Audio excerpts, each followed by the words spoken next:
Okay, here we go. Welcome back, everyone. We're here for another day of streaming, and we're going to be doing a few things. We're going to be reacting to the new Phantom Nightmare set. We're going to be doing some deck building and deck testing for post-Phantom Nightmare and whatnot. So, yeah, just enjoy, chillax, and whatnot, I guess. And, yeah, so let's just get into it. So pull this over to the side here. Okay. So first thing I wanted to look at was this new video that was released by Konami. It's called Yugioh TCG Phantom Nightmare set intro. I haven't had a chance to look at this yet, so let's get started. We're gonna watch and react, and we're gonna hope that they reveal the rarities for Promethean Princess and Populous. Really hoping that they don't make them both secret rares, because I'm probably gonna need 2 of each of them. That's a bit better. Light. Right light. There we go. Better. Okay. Let's get started. So we're going to be watching this video here called Yu-Gi-Oh! TCG Phantom Nightmare set intro by Konami. Hopefully they reveal the rarities for both Populous and Princess. Really hoping that they are not going to be both secret rares, because that would suck if they do. And yeah, it's not going to help the wallet after the Bonfires and the Sinful Spoils engine and the Little Knights and the Typhon. It's just please don't make them expensive. Come on. I know it's pipe dream. I want common Populous. I think everyone would like common Populous or super rare Populous. Let's just get into this. How's the volume? Okay. Hey everyone, this is Billy Break. Welcome back, and get ready for an exciting look into 2024's first core booster set, Phantom Nightmare. This 100-card set is bursting with new themes, new effect monsters, spells, and traps, plus a new strategy inspired by one of the more memorable story arcs in Yu-Gi-Oh! GX. Let's get right into it. Here is Phantom Nightmare. Fire dragon thingy. Goatee? If I were to choose one word to describe Phantom Nightmare, it would be legacy. This core booster revisits the legacy of one of the most beloved booster sets of the GX era, breathes new life into a long line of light ritual monsters dating back to the earliest days of dueling, and introduces a world premiere theme full of monsters that continue to defend their home, even though their physical bodies are long gone.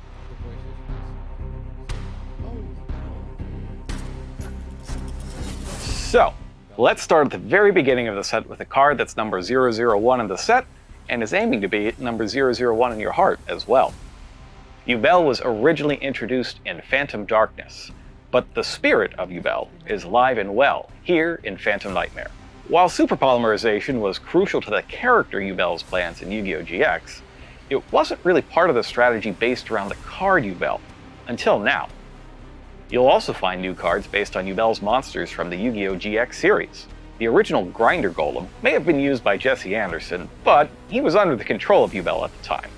And we saw just a few episodes later that this card was actually part of Yubel's deck. The original Samsara Lotus and Spell Chronicle, on the other hand, got a lot of work as part of Yubel's strategy in the duel against Jaden.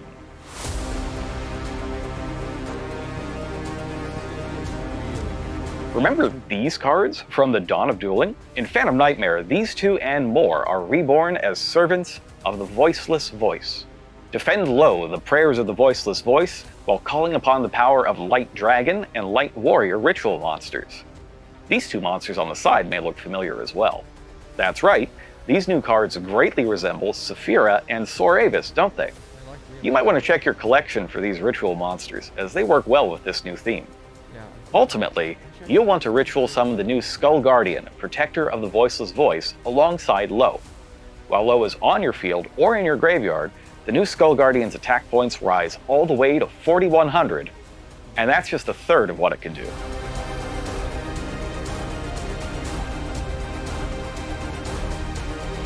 Get on your bike, or bike equivalent monster, and ride into battle with a new strategy that excels at Xyz summoning. Diabellstar, the Black Witch, returned from the Divine Temple of the Snake Eye with a mysterious new Snake Eye monster in tow. But now, Oh my god, please don't make Populous a secret. Please don't make it a secret. I feel like it's gonna be a secret, and you have to have 2 of them minimum. Please, just give us a break, man. You charge us Bonfire, Sinful Sports. Make it like a super. Come on, please. Fall in love with the other Snake Eye cards. she's caught in the crosshairs of the Goblin Bikers. The basic Goblin Bikers are level 3 monsters that can special summon themselves in a flash by detaching an Xyz material from an Xyz monster.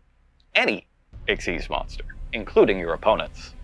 Will the Goblin Bikers apprehend Diabellstar and get their... I don't think that's going to be quite as relevant without all the Xyz strategies being promoted. So that's one thing maybe we don't have to worry about for now, but could be good in the future. ...their hands on her Snake Eye charge? Or will they severely regret their life choices? You'll just have to wait and see. Some lucky players who attend the Phantom Nightmare Core Booster Premiere event can get a head start on building their own goblin. Okay, add 1 goblin monster from your deck to your hand. Then you can apply one of the following effects: detach 1 XYZ material from a monster on either field, and if you do, special summon 1 level 4 or lower goblin monster from your hand. Okay, so that's... Oh, and then apply. So it's kind of like a emergency teleport that doesn't like initially special summon, because it says it's just a way to make a special summon effect from the deck. Because if you add 1 goblin monster from your deck to your hand, then you apply the effect. Oh, detach 1 XYZ material from a monster on either field. So that could be good if you're playing, like, say, against an XYZ based strategy. You get like a free kind of an emergency teleport, and then you can banish it from the graveyard and detach an XYZ material from monster on either side of the field. Then you can add a goblin. Okay, so if you're playing against an XYZ strategy, it's very good, but outside of that, it's like mid, and it's only as good as whatever it can get. So this could be really good in a zombie-based deck, because you could get you could add a goblin zombie from deck to hand, and then you can special summon that goblin zombie, and then you can go into link-based strategies there, and goblin zombie will set you another card. So that's a theory here. Goblin Biker deck by winning a promotional copy of Goblin Biker Grand Entrance. So make sure that you get to your local official tournament store.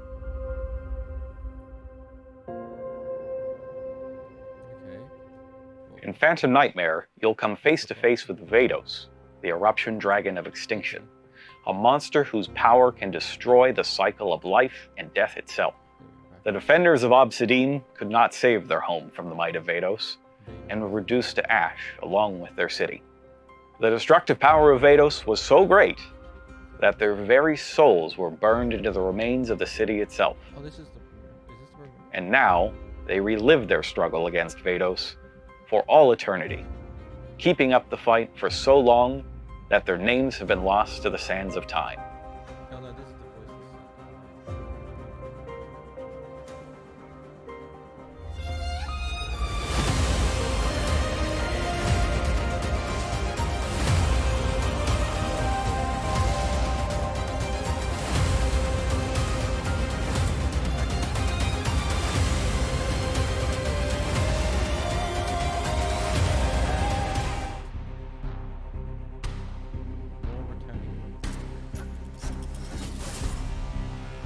Phantom Nightmare brings back a lot of old favorites as well, covering a wide variety of summoning techniques and tactics. Raid Raptor soar to even greater heights with a rank 13 Xyz monster. The Aroma strategy branches out. Wait, rank 13. That's... I wonder how that's going to be working, because levels only go to 12. Interesting. Into fusion. Magispectors tackle Pendulum, Xyz, and Link summoning all at once. And new Goatee monsters make synchro summoning even easier. Of course, there's more where that came from. You can find a special present from a certain Link 2 monster. Okay, so it's got gold text here. So this is the card we really cared about, Promethean Princess. Does this mean Promethean Princess is in fact an ultra rare. Probably. Not gonna lie, it's gonna probably be a QCR as well, but at least being an ultra rare means we don't have that secret rare tax. So wishful thinking, maybe it's like a $50 card, maybe. Or finally add Promethean Princess, Bestower of Flames to your real-life dueling deck. Whatever you're in the mood for, you won't want to miss out on Phantom Nightmare. Phantom Nightmare is lurking around the corner and waiting for you to unlock all of its secrets. If you want to get your hands on it early, be sure to visit your local OTS during our premiere weekend on February 3rd and February 4th. Stay tuned as this week continues for videos from your favorite content creators exploring the strategies and themes in... Oh, we're gonna have box reveals this week, box breaks this week from like Farfa, Tombox, Doug, and everyone else. That's gonna be nice. Get to actually see Please Popular Super. Phantom Nightmare. Plus, for a more exclusive deep dive into our new world premiere theme, The Ash End, we'll be releasing a bonus segment tomorrow exploring the mechanics of this brand new theme. Finally, we cap off the week with... So we don't have any information on Ash End yet, okay? Content creator pack openings. I'm sure you will be full of surprises. Secret rares, ultra rares, super rares, and of course the latest quarter century secret rares will all be up for grabs.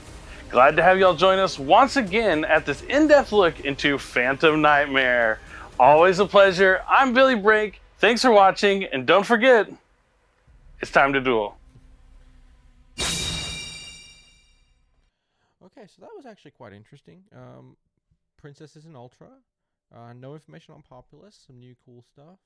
Yeah, looking forward to that set. Again, I really hope they don't make Populous a secret, but it would be surprising if they don't. So yeah, I guess we'll see what happens in like a week. Okay, I'm gonna be right back. I gotta take a little break.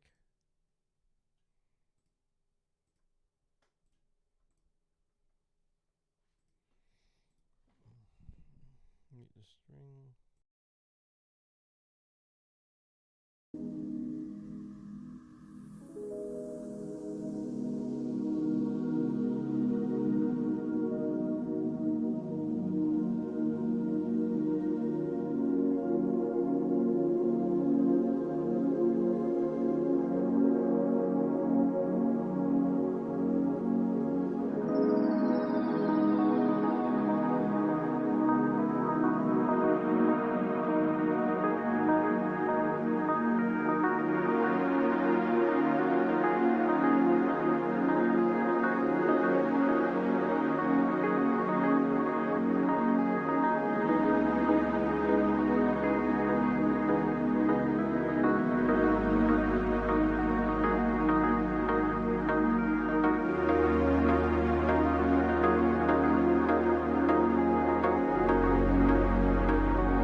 And we're back. Okay. So that was the first video we wanted to, so that was the first video we wanted to watch there. Let's see, what else can we do? I guess we can talk about the new Snake Eyes deck, which I haven't really finished building yet. So yeah, we'll pull this up here. So this is what I was looking at for the new Snake Eyes deck with post Phantom Nightmare with the 2-pop. I guess I'll just build up my version of the extra deck. What we're using now. Link Karibo, Chalmers, Dark and Fire, Sunlight, Wolf,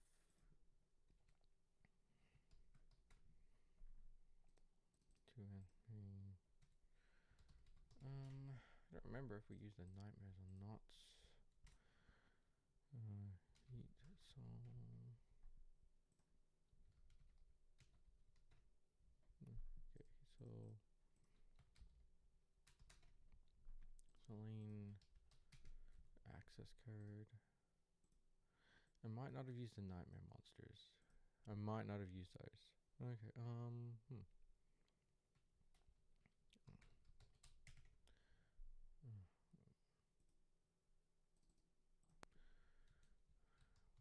Ambloel, Goddess, Typhon. This looks fine, I guess. Yeah, this is fine. Okay. So we'll work it on.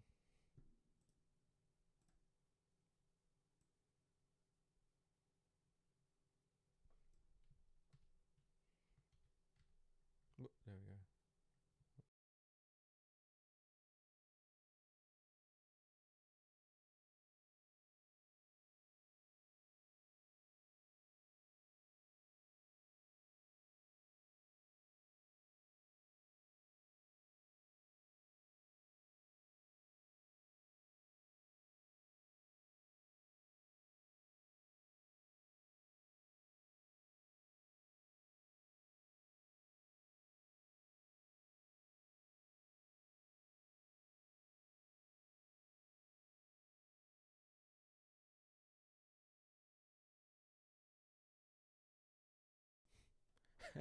Whoopsies, had the mic turned off. Okay. We're back now for the Phantom Nightmare Snake Eyes deck. So what I'm thinking is this will be how the deck looks.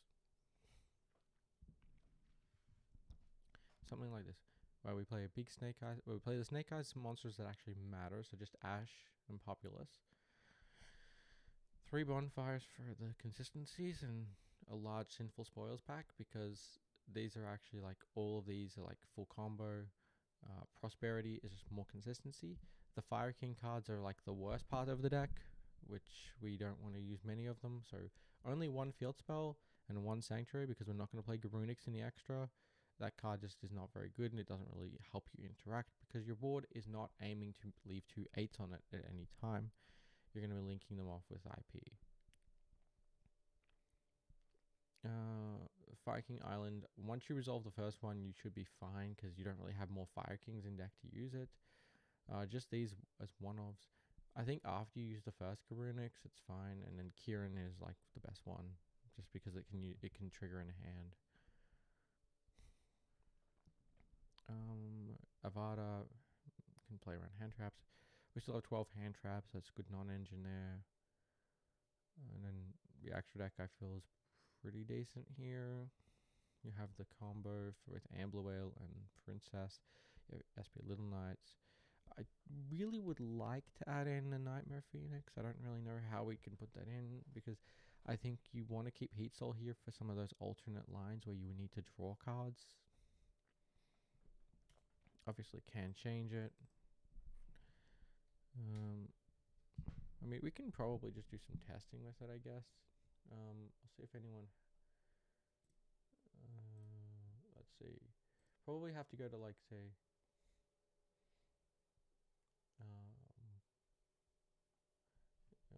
Probably have to just go to, what is it called?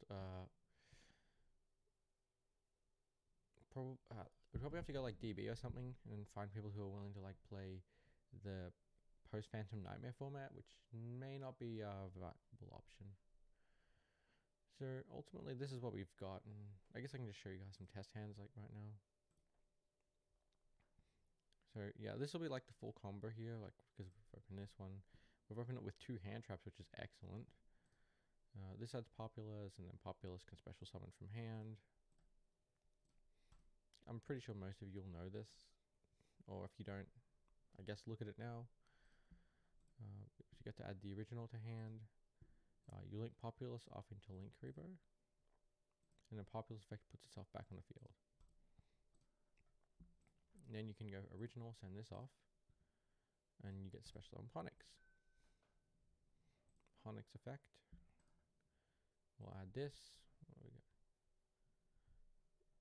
Which then you can use a Sanctuary to place the Fire King Island on the field. Again, it's not anything special what we're doing here. And then you can destroy the Ponix, which in this case we'll search Avada because we have the other 2 already. And then you get to use this. And then this effect will destroy a Kieran in deck. And in this case, we get to special summon the Avada from hand, which is kind of nice. It protects you against hand traps, but if your opponent had any hand traps, I probably should have already done something. We'll send this because we don't play the Garunix. We'll get this here.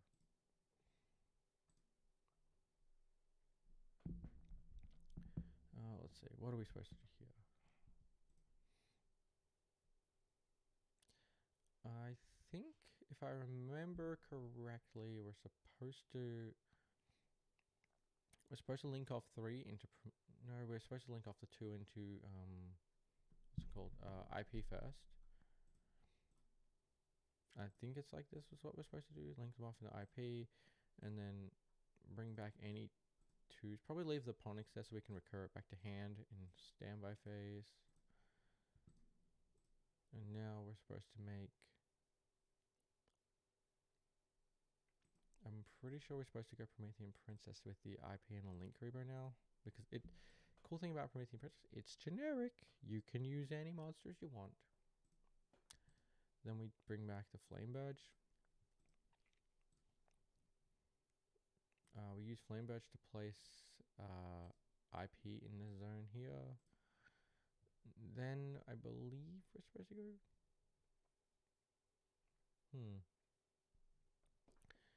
I guess it plays around Nib if we do it like that as well. And we have Link Reaper and Grave, so I think I'm supposed to do it like this, but I'm not 100% certain. 2 Princess into Amblo. And then this effect can bring this back here. Set that one. And at any point we can have Link Reaper and Grave. Okay. So we'll do it like this. And then in draw phase we can use this effect to put up here. And then this can bring itself back. And because we have a Kieran in hand, we can pop this at any point and use a Promethean Princess. Let's see, so here are triggers. We can trigger this. And we can go into Apo, we can go into Little Knight. I'm gonna say we go into Apo here. 1, 2, 3. Probably just with these 3. And then we get to trigger both of these effects. So I'll trigger Flame Burge as 1 and I'll trigger Populous as 2. This plays around the idea that our opponent can Ghost Ogre us. Oh no, we gotta go with oh no, wait, I think we maxed up. Oh no, because Populous can put anything there. I guess we'll put just the Kieran here then, and then and then we get to put these 2 back on the field. And then I guess Snake Eyes Ash can add a card to hand, which doesn't really matter, but we'll add another Ash for follow-up, I guess. Maybe that means we're supposed to play an Oak in the deck at some point, or like a Birch, so that way we can have more follow-up, I guess. But this is pretty good. We have a bunch of follow-up here.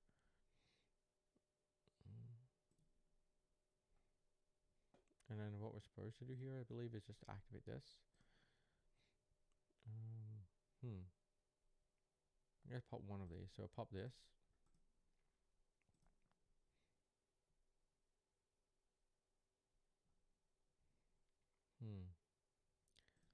I guess we just special summon the Garunix here.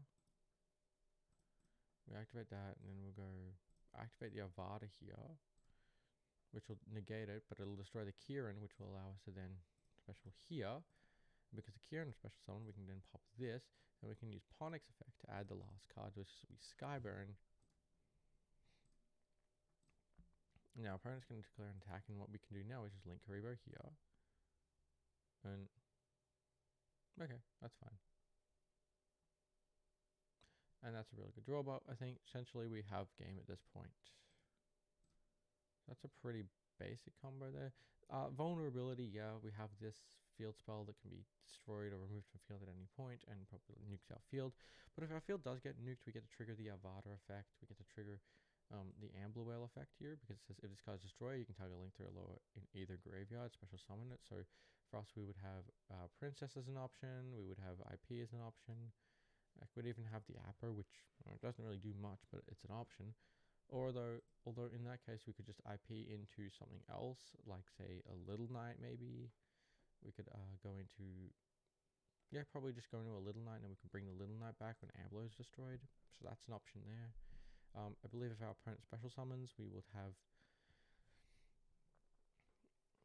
yeah, we can target a 5 monster we control and 1 monster your opponent controls, destroy them, and if you do special summon it, so that's pretty cool there. So yeah, a lot of layered interaction in that setup there. Not much to say other than that.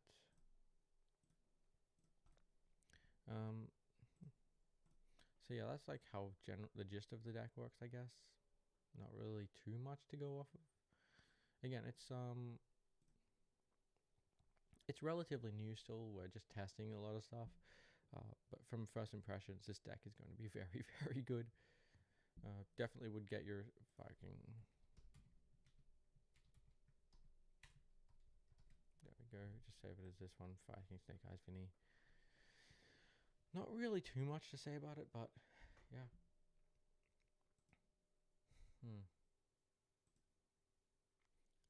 Let's see.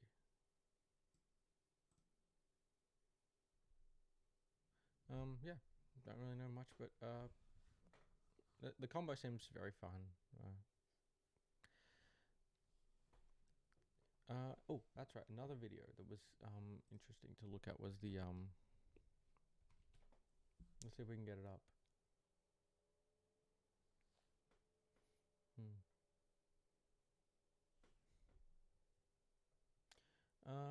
Okay, this is an interesting thing. Let's have a look at this one. Just watching. What's good, YouTube? And welcome to the Sticker Shock. $1,400 cases of Yu-Gi-Oh! I didn't think I would see this day for some time, even with inflation, what other card games are doing, and it being the rarity collection. Konami really ready to sell this to you. Well, they left out some crucial information over here that stops this from being what's bad, YouTube. And okay, so 20th of May. Cool. 24th. Okay, so lots of time left. And that's that they're going to be doing 18 packs per box with the double the ratios in the packs, making this basically a box and a half of Rarity Collection 1 for Rarity Collection 2 being sold to you at a time. Also, Gamer's Choice, very not greedy. We're talking $10 a pack on Rarity Collection 2 at MSRP. You do that times those 18 packs, which is sourced from GTS Distribution, one of the biggest distribution centers, and then still 12 boxes per case here. That would be $2,160 at MSRP. And of course, you can use code What'sGood5 for 5% off and support the channel directly on Rarity Collection 2. Now, again, I think this might actually get kind of under-ordered for what it is, despite the hype of Rarity Collection 1. I'm not a financial advisor channel. I don't know the future of card prices and where things will go, but I do know stores will be looking at this, remembering the past failures of Yu-Gi-Oh! Like Ghost from the Past 2, and maybe being a bit more cautious with that upped price price point. Also, where are the super chase cards besides hand traps, which can sell a set on their own, but Rarity Collection 1 had those, as well as like talents, and they had Baroness. What are they going to fill in there? Because what they led with is nice, but it's not exactly the home run Rarity Collection 1 is. I still think I might get myself a case or two of this. I won't go 5 like I did with Rarity Collection 1. I might even limit myself to boxes. I haven't decided at this point, but I do think the pre-order window will be fine for this, especially with how up MSRP is. It might be the best opportunity to get it sealed, especially considering where Rarity Collection 1 was still, you know, a little bit up versus the typical MSRP. It's going for $100 a box at this point when it was lower initially because it has about half the cards. Now, what are we missing also? A super rare per $10 spent. So 9 cards per pack at $10 versus 5 cards per pack at $10. So Konami did a little sneaky there, but the lower end of the set is still going to bottom out very fast early on. I think this will make some cards recover a little bit faster in the market, which Konami could be playing with, so they could reprint some things a little bit faster and make them matter later. And faster means a couple of years instead of bottoming out almost indefinitely for a pretty darn long time. But we'll see also how the WCQ seasons eat up these cards, how the years eat up these cards, and I do think that there's going to be plenty of goodness within the set for Rarity Collection 2 that will have it looking somewhat like this, but still you're going to have to always adjust that math in your head with how different the set's layout is. Again, code What's Good 5 for 5% off and support the channel directly for pre-sales over on Gamer's Choice. I think this will be one of the best looks at the price, unfortunately, despite the sticker shock. Maze of Millennia is really going up in price per box right now, and so is Bonfire, unfortunately. I didn't really do a market watch and instead Oh, is it still at $94? God, that's so bad, man. Why does it have to be up there? So let me just check on TCG Player here. Give me 1 sec.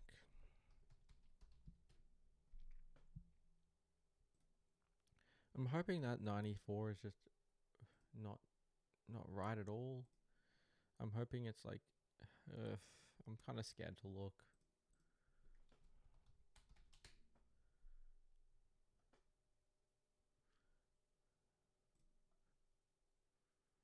Bonfire. I know it's dropped. Oh, come on, man. Oh, God. Bonfire pricing. No.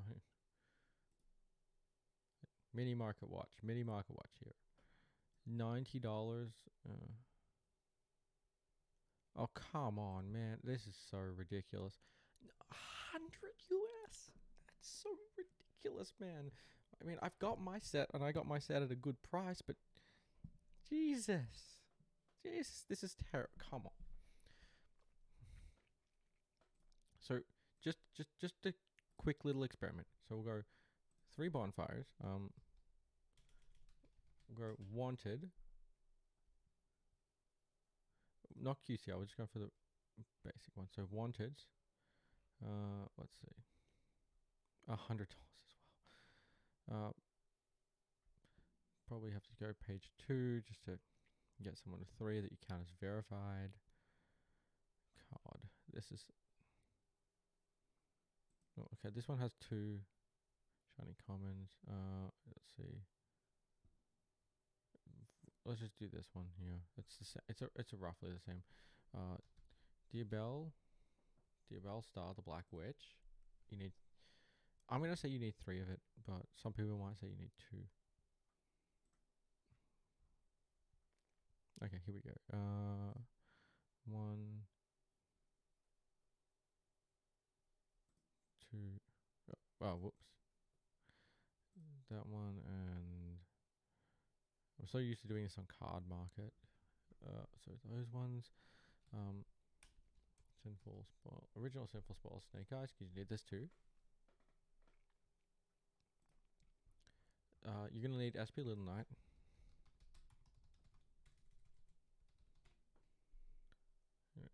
You're gonna need Little Knight wherever it is. Oh God, 500 for the QTR, bro. Come on, man. Oh my God, it's so disgusting. You're gonna need Typhon as well, probably. Typhon's going up as well. Like, why would you have not gotten at least an ultra rare Typhon right now? That's the worst part. Okay, 12 cards. 12 cards you need to play if you need to play the fire deck. Oh my god, that's almost $900 just to play the fire deck. That is absurd. What's this? So we've got Wanteds, Bonfires, Diabell Stars. Oh my god. In some cases, you might even need 2 Little Knights. If you need to get 2 Little Knights, bro, it's $1,000. Bro, it's $1,000 just to play this deck.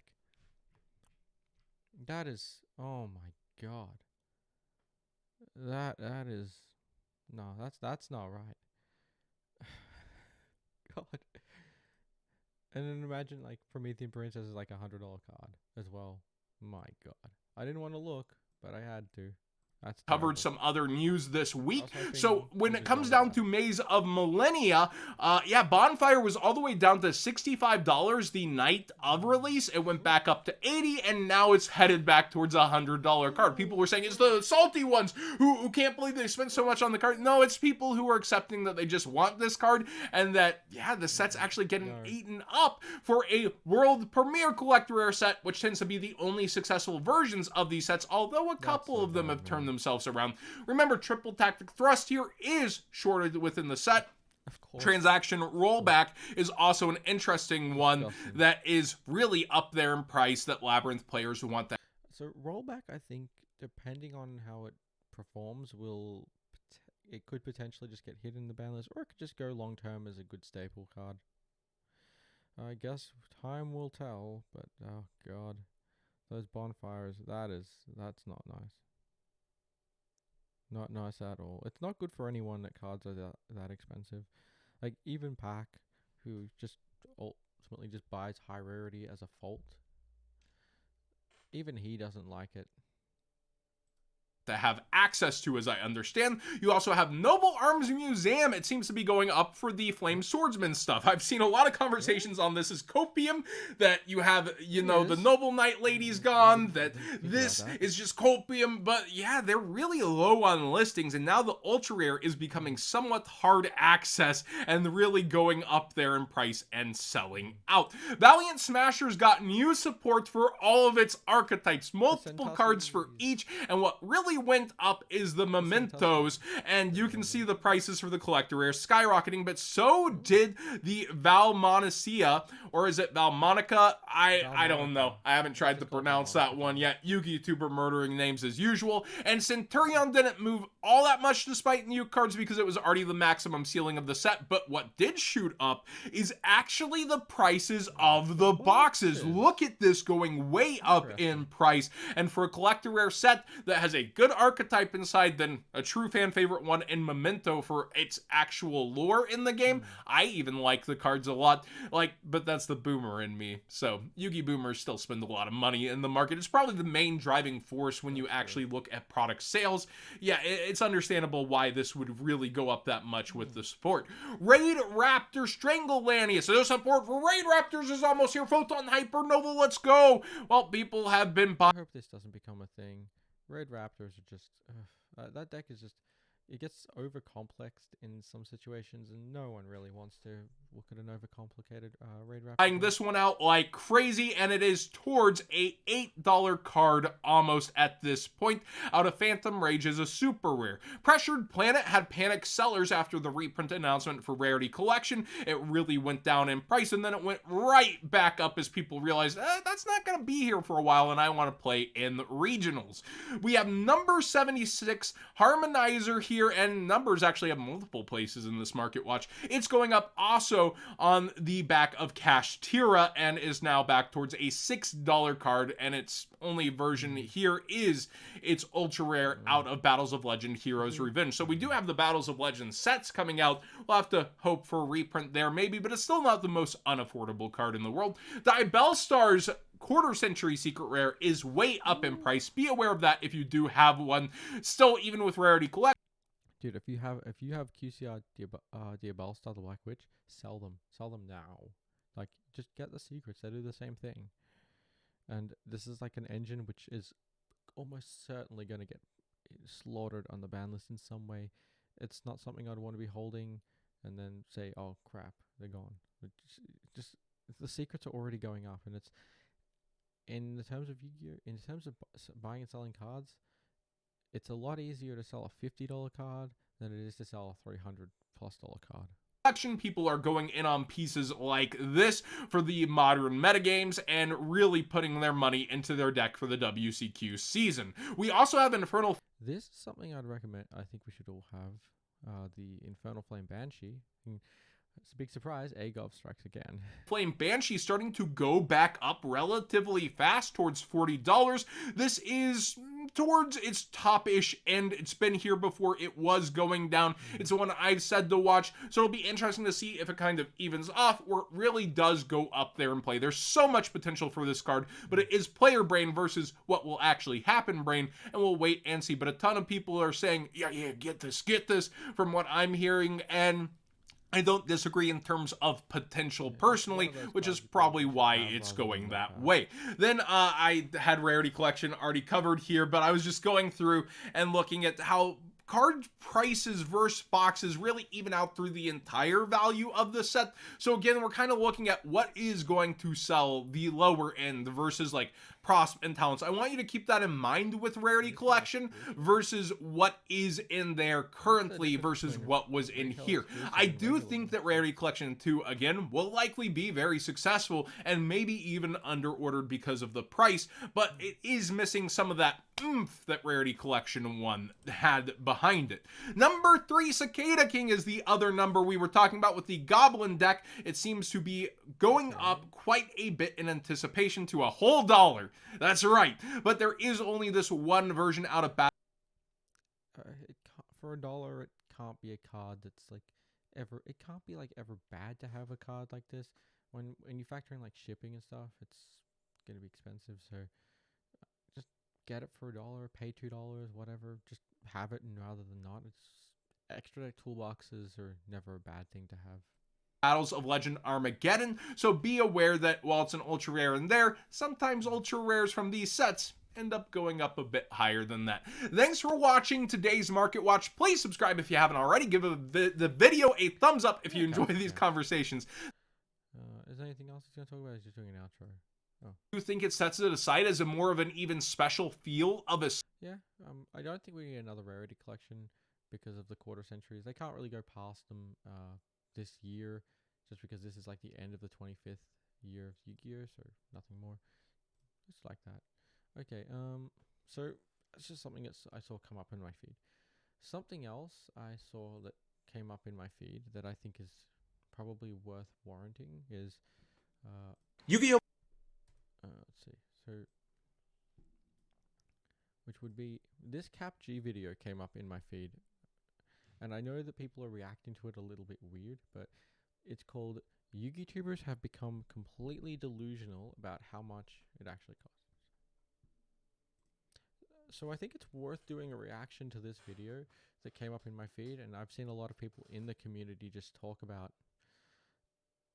what is it right to do this? I don't know, but my initial impression is that I haven't really heard anyone become delusional about the prices. I think everyone has a consensus that it's just over what should be considered reasonable for an expensive deck in Yu-Gi-Oh, but that's not really anything new.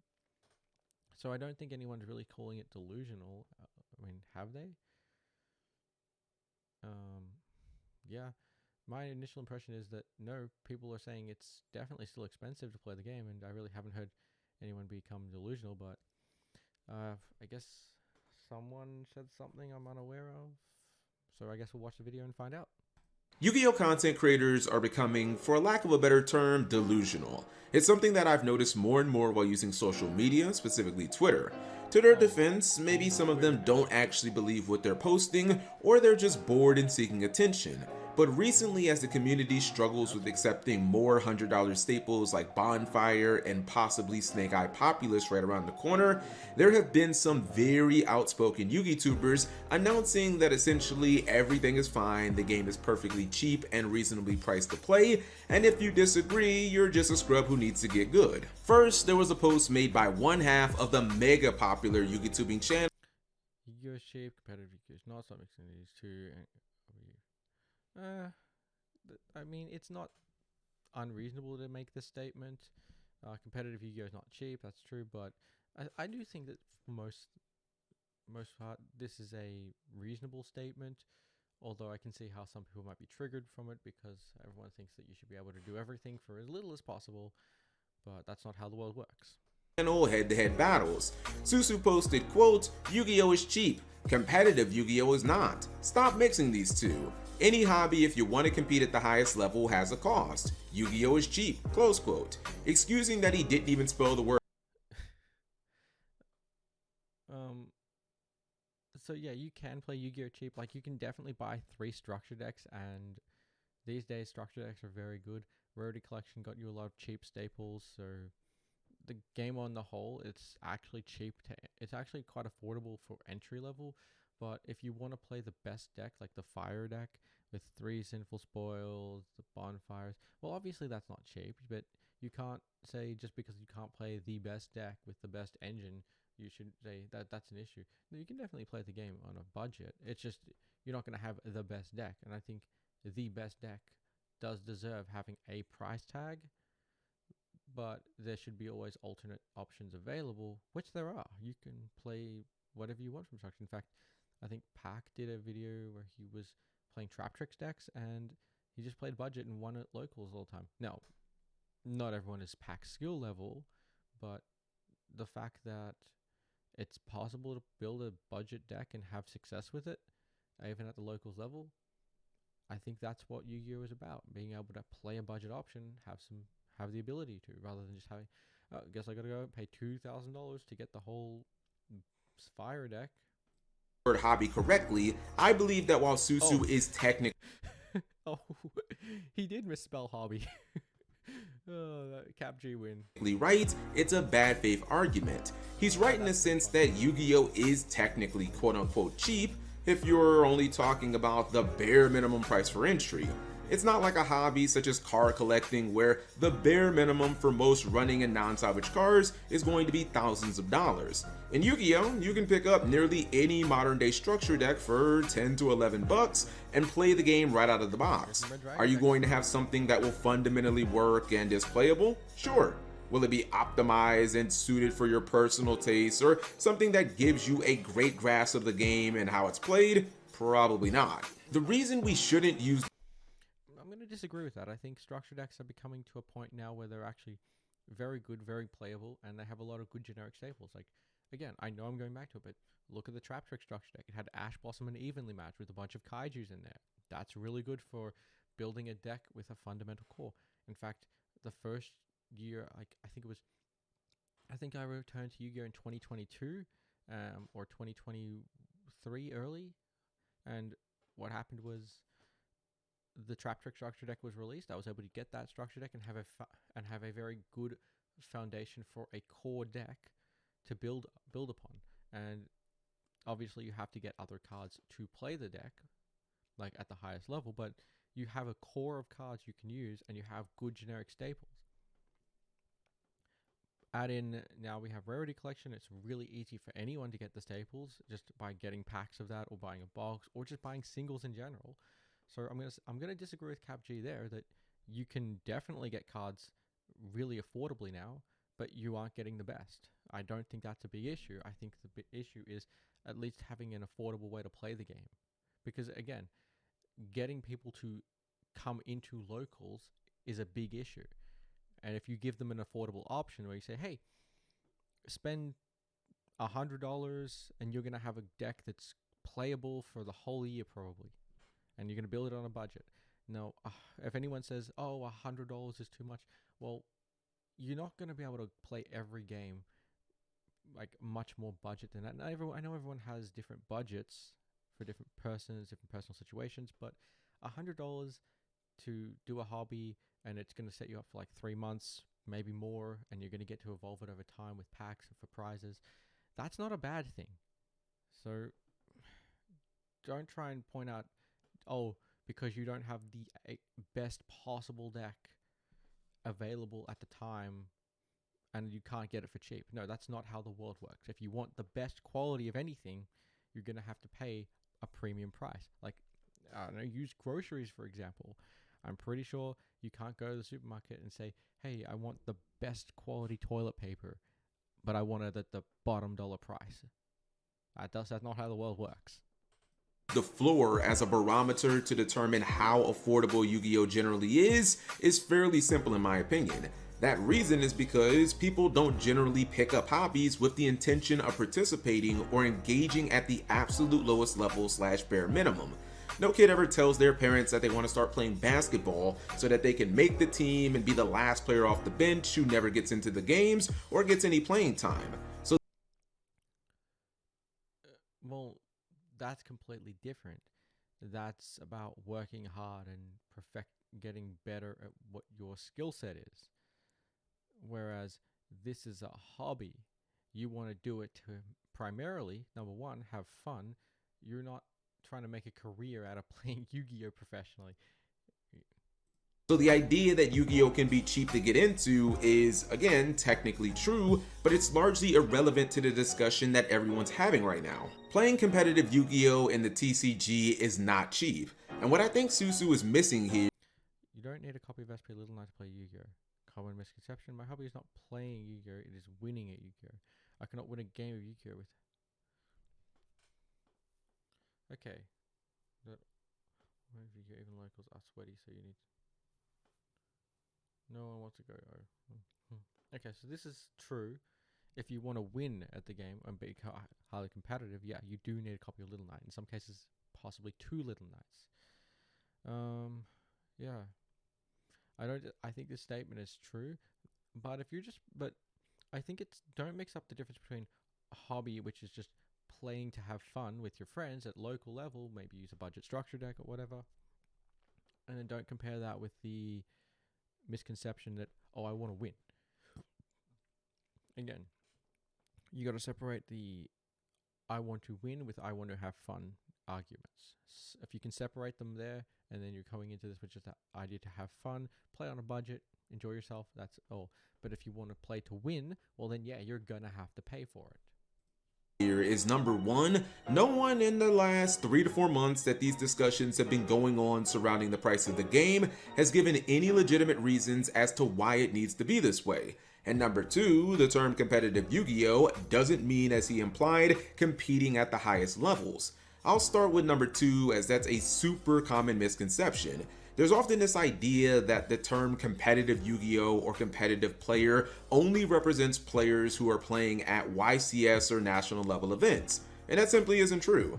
Not only are regionals competitive events that can oftentimes feature upwards of 400 players, even 1,000 if you live in California, but why wouldn't 1,000 player regionals? Damn, we don't have that down in Australia at all. I wish we did, but we don't. we consider local tournaments competitive as well? I've heard people say things like, oh, I have a really competitive locals, or I tested this deck at locals a couple of times before taking it to regionals. Yeah, that's normal. I do that all the time. Test decks at locals. Countless times in videos, and even in person.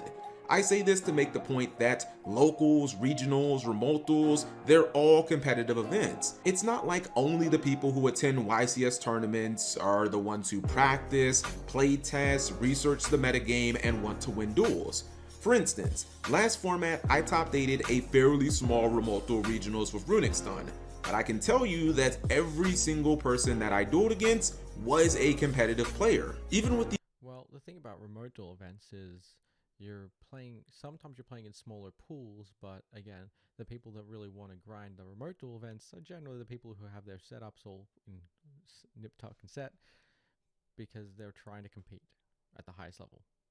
That's not exactly a news thing, that something that's not like casually available, you're going to see a more competitive environment.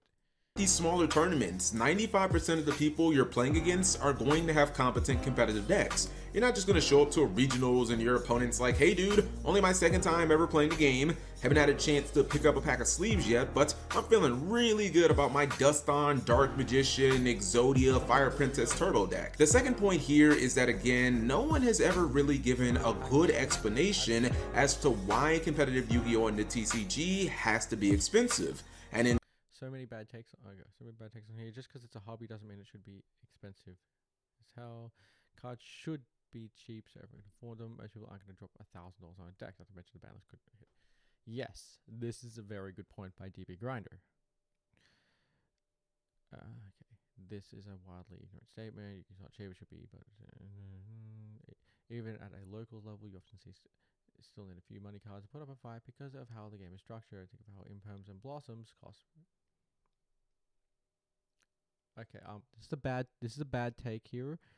Ash Blossoms and Imperms were very cheap because they were structure deck cards. Imperm was super rare. In fact, it had common printing in the Fire King structure deck, so this really doesn't give me an argument. And as like you had me at the first part, but then you lost me with think about how much Imperms and Ash Blossoms were. They were commons and printed multiple times.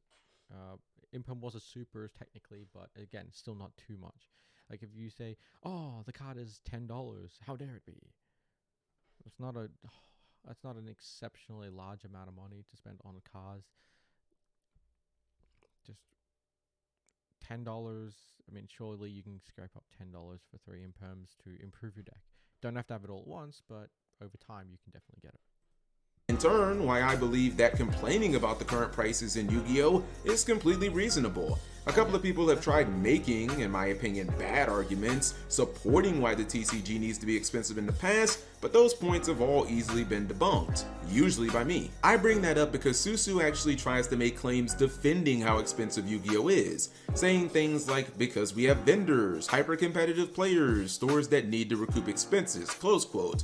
Without really diving deep into this, is he trying to imply that these things don't exist in the OCG or in other trading card games? Because I can certainly assure you that they do. Go ask literally any competitive player who plays these other card games, which by the way I've actually done.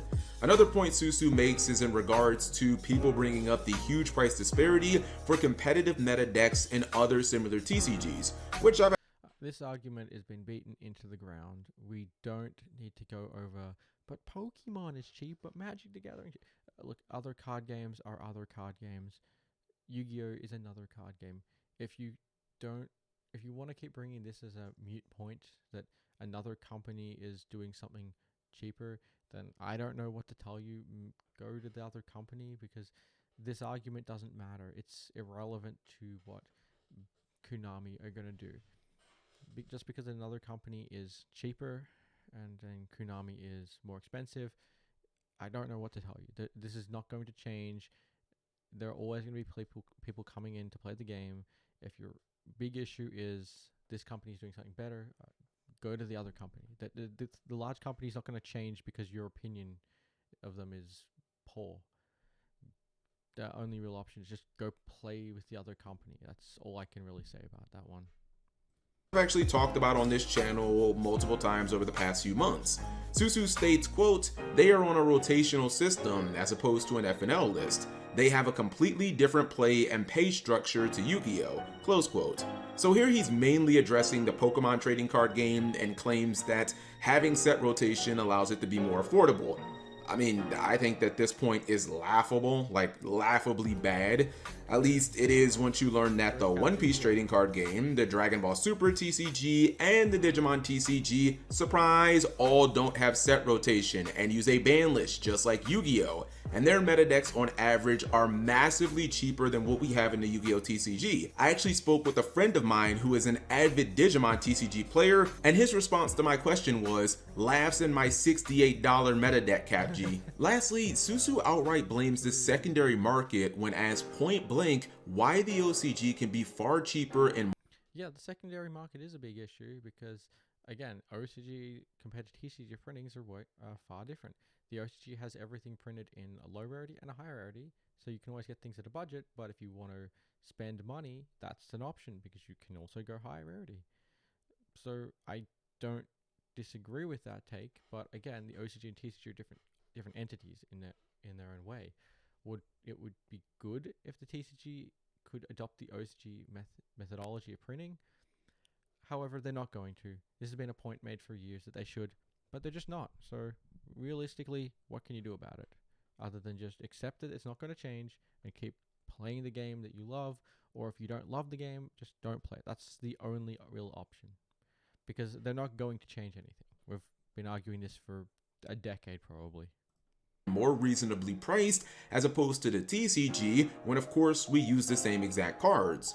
While the secondary market does play a role in card prices, to say that it's the sole determining reason as to why the TCG costs so much more to play competitively is again laughable in my opinion, or borderline delusional. I've already shown on this channel in prior videos that the OCG booster box and set structure not only makes it far cheaper for players, but ironically also offers more value to them. Furthermore, the TCG is far more expensive because of Konami themselves. It's their fault. Rarity bumping and short printing highly desired cards are both artificial ways of creating scarcity/demand, and obviously this is unnatural. It goes all the way back to the days of Upper Deck when they ran the game. Shit. Yeah. Okay. I just knew CapG was gonna find a way to insert a Teledad reference in this game, and if you know your Yu-Gi-Oh history, you'll know that there are dozens of huge examples. Dark Arm Dragon was a rare in the OCG that became at its height a $275 card for DAD return and $250 for Teledad format. Fun fact, back when I was playing in 2008, or just like towards the end of 2008, I was able to find a Dark Arm Dragon for what I could consider as an absolute bargain at the time. I think it was like $200 Australian, which was probably like around 150-ish US. And I was ecstatic when I found that card, when I got that card. Like, I mean, I was obviously very young at the time, but yeah, that made my day. And like, I only had one Dark Arm Dragon, but you know, I made it work. Spellbook of Judgment and Dragonic Diagram were both commons in the OCG that became over $100 cards for the TCG. Yeah, 2013 Dragon Ruler format was tough because you had two choices. You can go with Dragon Rulers, where you needed multiple Draco Sacks, that was a $200 card, or you could play Spellbooks, where you needed 3 copies of Spellbook of Judgment, which was a $100 plus card. So that was probably the worst one I can remember, where you literally had no option. At least in modern era formats, like the game might be expensive, but you still have like options you can play, like that are not generally like budget options, but like Vanadium. You can get that Vanadium engine right now for like under like $200, and it's still a very good deck. Whereas like in 2013 Dragon Ruler format, the options were you played Spellbooks with very expensive Judgments, you played Dragon Rulers with the very expensive Draco Sacks, or you were just there to have fun, go X3 drop, and then off to lunch. That was the option, really. SP Little Knight and Ash Blossom, both super rare in the OCG. Pot of Duality, Pot of Desires, Pot of Prosperity, and Pot of Extravagance were all supers in the OCG, but changed to secret rare in the TCG. To me, it's mind-blowing that someone could spend this much time around Yu-Gi-Oh! And apparently not know or understand how it really works. If cards like Spellbook of Judgment and Dragonic Diagram weren't rarity bumped, it would have been impossible for them to reach $100 per copy. This is because supply of low rarity cards in our booster sets is so much higher than the high rarity ones like Secret Rare, in addition to them having a higher pull rate. The secondary market didn't choose the short print cards like Necros of Brionic, 1 per every 6 boxes, or rarity bump meta cards like Rescue Rabbit from being a rare in the OCG to literally the highest rarity possible in Secret Rare for its Again, even like Rescue Rabbit was very expensive at the time. I played Dino Rabbits in 2012. The deck was expensive, but it was the best deck. Again, the best deck is always going to have an A price tag to it. Just if you can't afford it, then your only option is to find an alternate option which you can afford. I'm sorry if that's like not a fair statement, but that is the options you have. TCG release in Photon Shockwave. Now, whose fault could that have been? Whose fault was it that Brio got short printed or that Rescue Rabbit got rarity bumped up 3 rarities? I don't know, but if you do, you leave that in the comment section below. Yo, I got. Wait, what the? Wait, what? I was about to have a look at the comment section, but Banned from events. why is Triff here? I did nothing wrong, man. I did nothing wrong whatsoever. I didn't even know I got banned. I didn't get no email. I didn't get no explanation. Jokingly.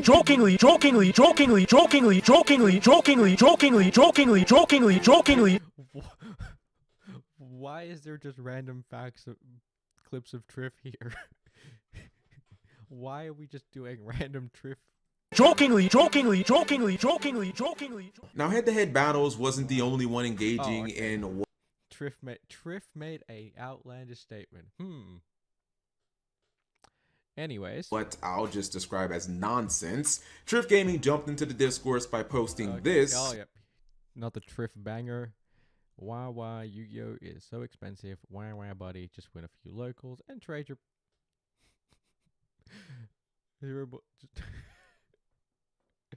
one of my local price support is an OGS pack and 2 packs of whatever relatively got. I would, yeah, Farfa being the voice of reason. You know it's bad when Farfa has to be the voice of reason in this, but I mean, Triff, come on, man. He doesn't believe this, does he? I mean, surely he doesn't believe this. This is terrible, man. Oh god. I mean, the workings of Triff's mind are god. Puzzle, enigma. Oh god. Which is so silly, I'm not even gonna read it. This is just one giant fallacy and implies that one can just easily win hundreds of dollars worth of cards from their local. So just for comparison, my locals, they give us 1 OTS pack for competing at the event, and then it's like 1 pack per win.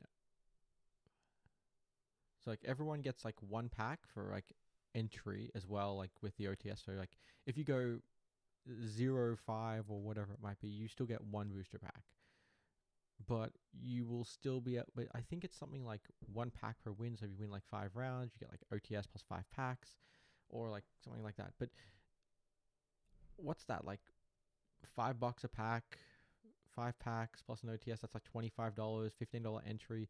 You're getting like $10 if you win the event. Come on, that's this game. You don't play locals every week to make a profit. No, it's you play locals every week to go for the enjoyment, to socialize at the events and have some fun. Like, you are not making money playing locals, and that's if you win everyone. Like, undefeated for a month. Like, let's say go to 2 locals a week, man, or 3 locals a week, 4 weeks in a month. That's like what? 12 locals at best, making $10, $120. That's gonna cover 1 bonfire, my man. And that's if I go undefeated in a month.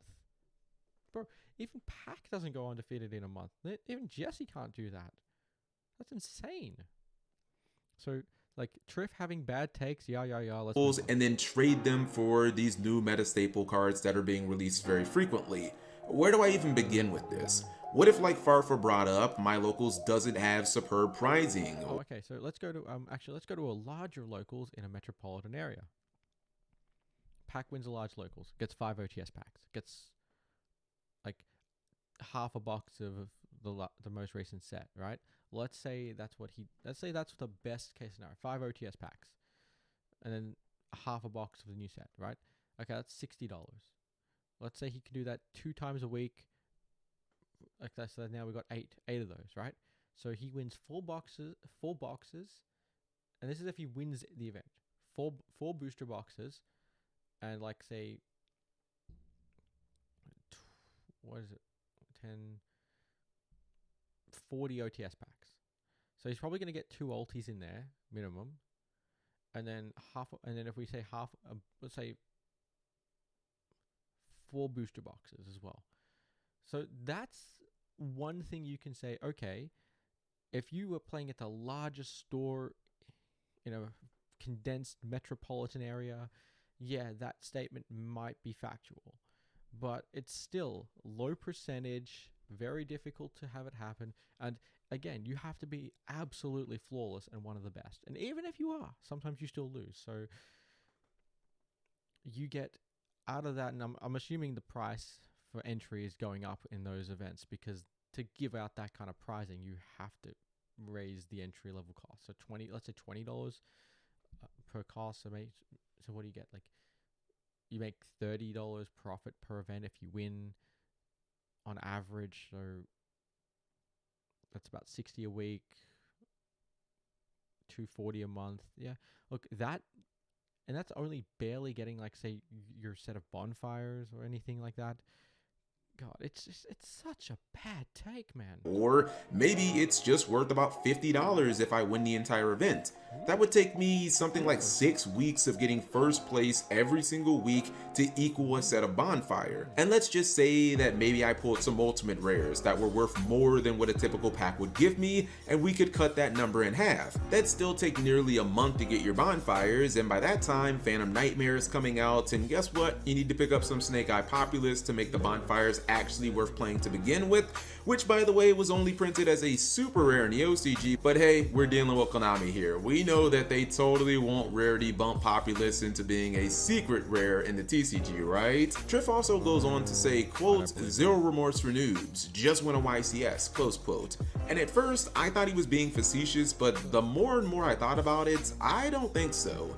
To this, I'll say, number one, this is like the epitome of irony, because Triff himself has been unable to win a YCS despite all the vast resources that he has. And number two, Triff is a sponsored player who has most— Oh yeah, that's right, I forgot about that part. Triff is sponsored by a company. Makes it even... if not all of his travel costs paid by a private company, which is not available for like 99% of Yu-Gi-Oh! Duelists out there. This is where the title of the video comes from, and no offense, but why I say that Yu-Gi-Tubers have gotten delusional. The things that are available to them, like free travel to any— Oh, okay, so this is why it is. Well, if this is why it is, then it's only a very small percentage. Like, I wouldn't say calling, because of like Triff saying something is delusional, or Triff being delusional is like a consensus of all Yu-Gi tubers. But yeah, like, if you're saying, oh well, Triff is delusional and that's how you, yep, that makes sense. Then I can see how Triff being delusional about something can be like, yep, okay, but not all Yu-Gi tubers are Triff. Like, Triff speaks for a very small percentage of creators in the Yu-Gi-Oh creators in the space. ICS that they want to attend, or thousands of dollars generated from content creation for doing something that they used to do all day for free isn't available to an overwhelming amount of the Yu-Gi-Oh community, and particularly their own audience. This video isn't meant to be inflammatory. It's meant to say that people need to remember to stay grounded. Everyone isn't in your financial position. The term expensive is relative and certainly subjective from person to person. However, having disdain for rarity bumping and short printing, as well as the TCG's overall business model, pretty much isn't, because no one likes those things. The OCG is far more affordable. Outside of Magic, all of our peers like Pokemon and One Piece are more affordable. And even if you look at a game like Digimon that uses the TCG's stupid one printing of a card in a specific rarity system, that game is infinitely cheaper as well, because they offer alternate art forms of cards in the same set as the card was originally printed in. Long story short, players are fully justified in dunking on Konami over and over again for their crappy anti-consumer practices when it comes to the TCG, and being a contrarian to this doesn't make you cool. If you have reasons why Konami shouldn't change things for the better, I would absolutely love to hear them. For anyone else, leave it in the comment section below, and also do not be confused, this is not drama. Triff is still my homeboy. I have no issues with Susu. If anything, I honestly just feel like I'm speaking for the community, or at least I'm speaking from the other side of the argument that these guys are presenting. Thank you guys for watching, as always. Okay, so yeah, that's probably correct. Like, I don't think anyone can really justify that, or think about that, justifying that in any way, that yeah, Yu-Gi-Oh is ridiculous in some cases. Okay, well, that was an interesting video. So I'm just playing some Tengu plant format over here. Okay. So Tengu plant format, because it's going to be at the next YCS, I thought it would be something fun to just explore a little bit more of.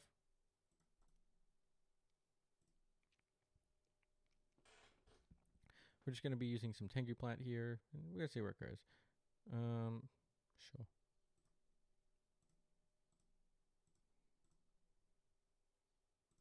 Now, opponent is going to max it. Yep, sure.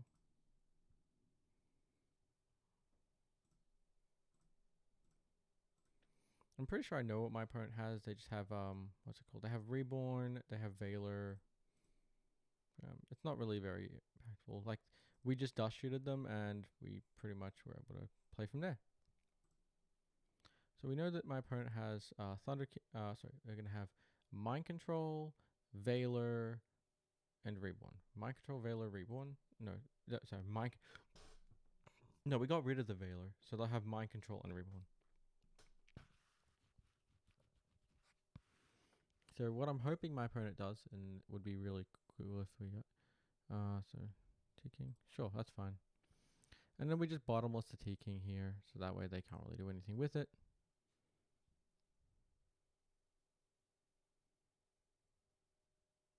So what we can do is we can set up 4,100 points of damage here, through, as long as, I mean, even if we draw it, and I've already used Torrential as well, so yeah, we get to set up a lot of damage here. Yeah, okay, cool.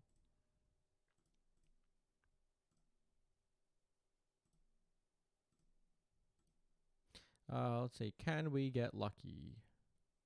No. Oh, if we did the upstart, that would have done something. So I'm going to do this first. I'm going to hyperlib, and then I'm going to use the effect of Tengu to get a last Tengu, and then we're going to upstart. Now, could we have tributed the Gores off? Sure, we could have, and then it would have put us in not much of a different situation, but we're going to upstart here to try and draw something. Okay, cool. So, let's see. No, so that's only 4,000, so that won't give us anything. So what we could do here is we could make Catastor to draw another card. We'd also set up a light and dark. So yeah, that's really the option I'm going for. Catastor, and then we trigger the Librarian, I believe. Yep, we've got no Tengus left, so draw a card. Okay, Tour Guide. That's a really good one. We can use Tour Guide for follow-up. There's no Gores, so we're just going to attack into this with the Catastor. Sure, that's fine. That was about the only option really here that could hurt in any way, shape, or form. So, yeah. Okay. That's fine. I guess my opponent's of mindset, they have to do this now. So, let's see. They can do this play. They can get the Orient Dragon. Your only option here is Bulb. Like, if I had the Maxi here, my opponent would have lost the game. That's essentially what would have happened. But, oh well, they didn't. So, Spore. Okay. Well, I'm going to get a bajillion draws here. Yeah, that's fine. Like, you know I would have maxied first. So, yeah, that's a good one. Damn, I wish I had the maxi. So, they're going to get a lot of draws here. So, it's going to be,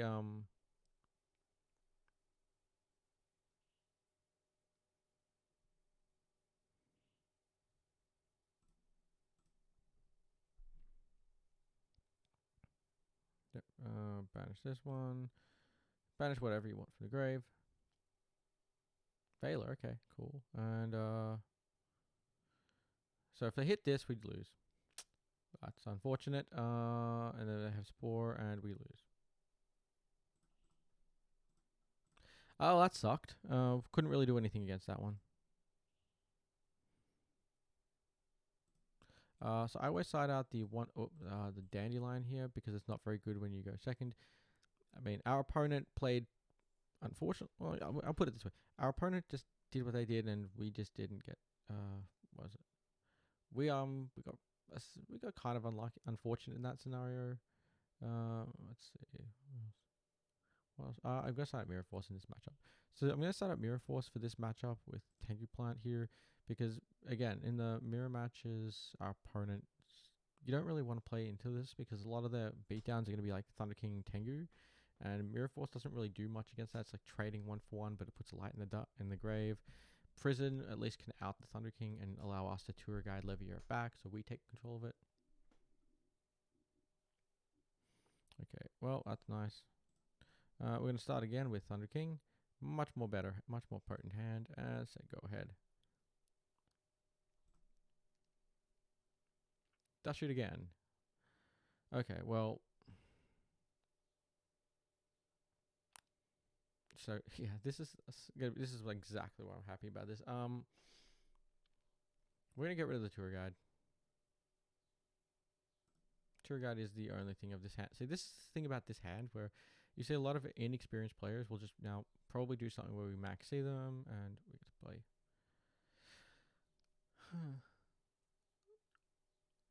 No, actually, I will not be So I am personally not going to be doing a maxi on like the first iteration of whatever they do. So it's 1-for-1 Foolish, DD Crow, 1-for-1 Foolish, DD Crow, Veiler, maxi. Oh, no, Bulb maxi. No wait. A lot of hand traps. Sure, that's fine. The only thing you get here is like a Spore. Okay, cool. That's fine.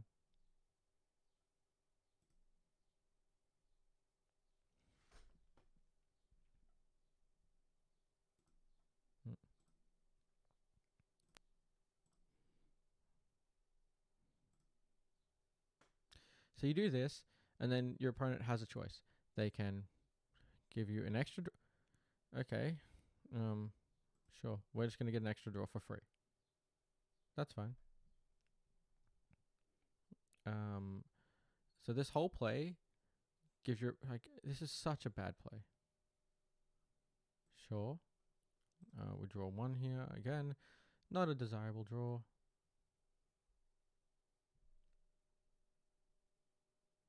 Probably Catastrophe or something.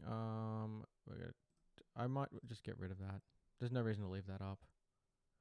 Yeah, so I probably just gave us a lot of draws for free.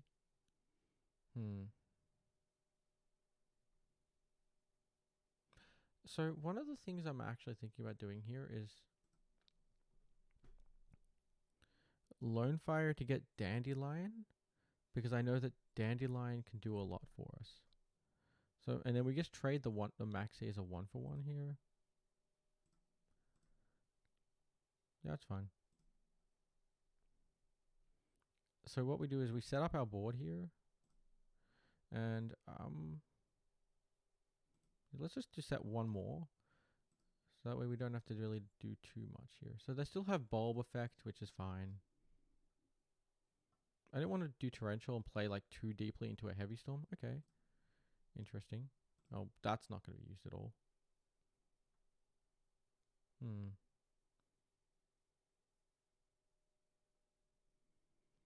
This is really just going to be Armory Arm here.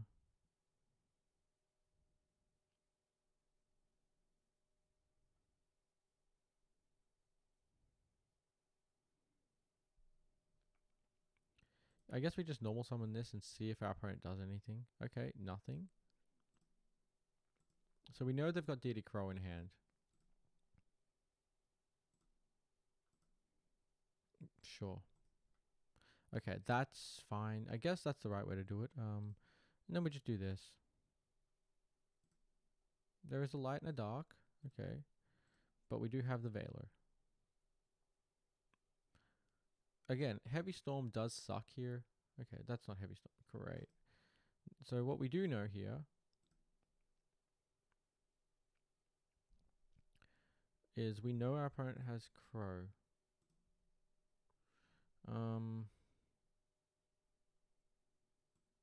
I think I'm just going to normal summon here and try to see if that's Torrential. Okay, so it's not Torrential there.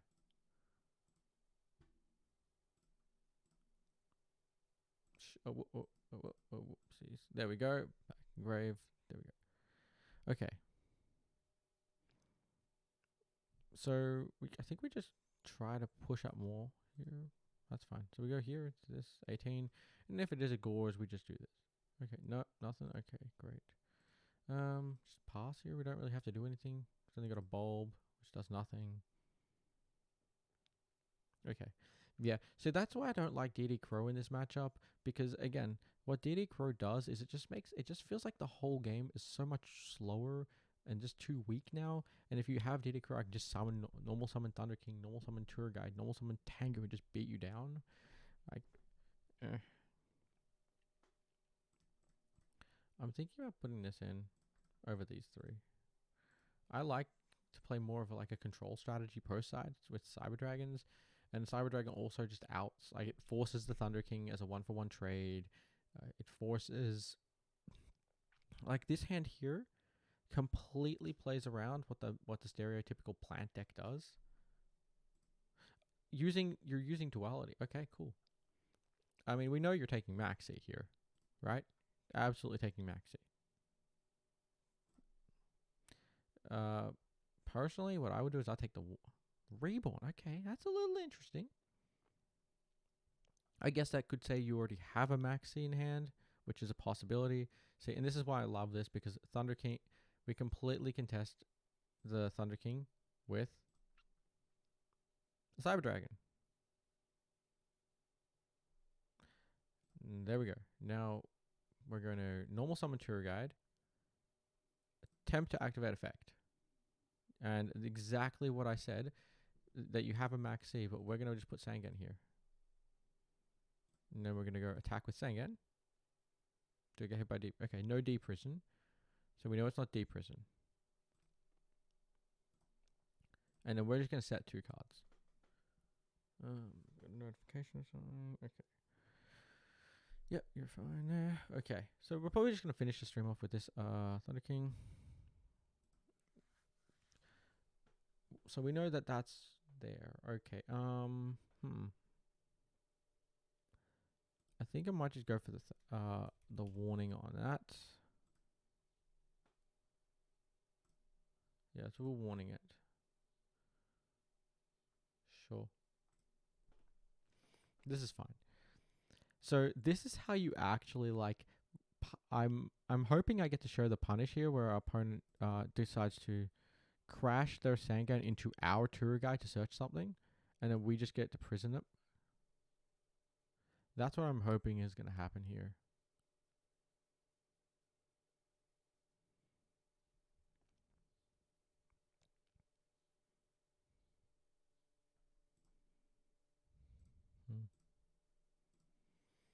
Okay. How's it going to work? Crashing Sangans. Well, we're going to prison your Sangan. So, yeah, that's fine. Okay, so now this is where it gets a little awkward. We can tour guide here, but I'm going to assume our opponent doesn't have Maxi or anything else. And we could just do this to push for damage. So I'm going to go declare the effect. Okay, so there's no Veiler or Maxi in hand at this point in time.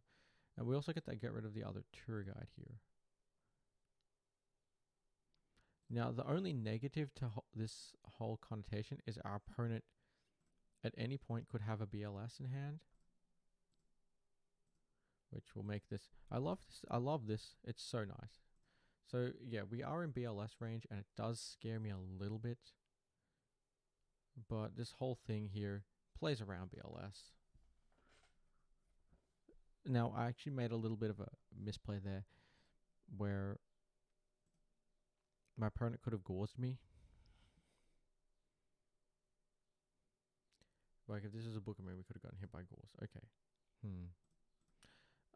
So you might think we can actually do something, but we can't, because this Sangan was summoned with Tour Guide, and back in, it can't be used as synchro material. So realistically, I'm thinking, what could this be that could prevent me from gaming this time? Well, it could be Debris Dragon. It could, that's about Debris Dragon or Spirit Reaper, which would stop this from going for game. Everything else we go for. Well, I guess it could also be Dandelion as well. Dandelion's like another card that would stop me gaming here. So, I think it's fine to summon the Thunder King here, because the Thunder King just does enough. Like it puts so much pressure in going for game.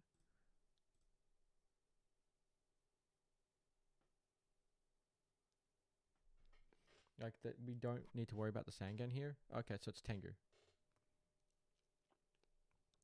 Okay, cool. Attack over the Tengu. So Tengu was like one of those few cards that was like, it can get somewhere. But now you'd attack over this. Cool. I think that's fine.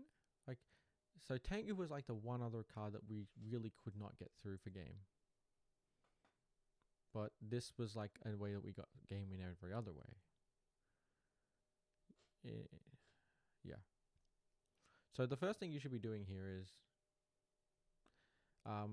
so I'm a noob. I didn't put this in defense mode when I should have because it didn't attack. Sure. Okay. So I'm assuming there has to be like a mind control here or something, or an enemy controller, or something that would out this Avarice. Okay. Avarice is huge. Avarice is huge. So, 1, 2. Okay, I was going to ask the targets because Avarice has to put back all 5 targets, and if you crow it, they get nothing. Okay, cool. That's fine.